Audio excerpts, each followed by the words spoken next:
Tensionet mes Shtetet të Bashkuara dhe Iranit kanë hyrë në një fazë të re për shkallëzimi, pasi Washingtoni ka kryer sulme ushtarake ndaj objektivave iraniane në përgjigje të asaj që e cilëson si rrëzimin e një helikopteri amerikan në ngushticën e Hormuzit. Sipas Komandës Qendrore Amerikane, operacioni goditi sistemet e mbrojtjes ajrore, radarët dhe qendrat e kontrollit pranë ngushticës strategjike, duke e cilësuar veprimin si një përgjigje proporcionale ndaj sulmeve kundër forcave amerikane dhe anijeve tregtare. Presidenti Amerikan Donald Trump deklaroi se Irani kishte rrëzuar një helikopter Apache amerikan mbi ngushticën e Hormuzit, një nga rrugët më të rëndësishme detare për transportin global të naftës.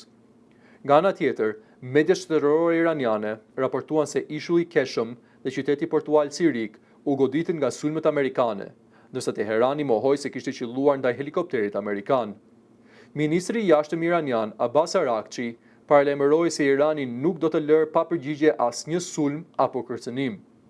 Ndërkohë, Garda Revolucionare Iraniane njoftoi se ka goditur një bazë amerikane në Jordani dhe 10 objektiva të tjera në rajonin e Gjirit Persik, përfshirë pozicione në Kuvajt dhe Bahrein.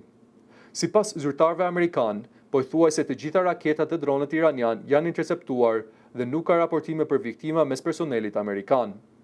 Përshkallëzimi i ri ka shkaktuar reagim të menjëhershëm në tregjet ndërkombëtare, ku çmimet e naftës janë rritur me rreth 1% në tregtinë aziatike.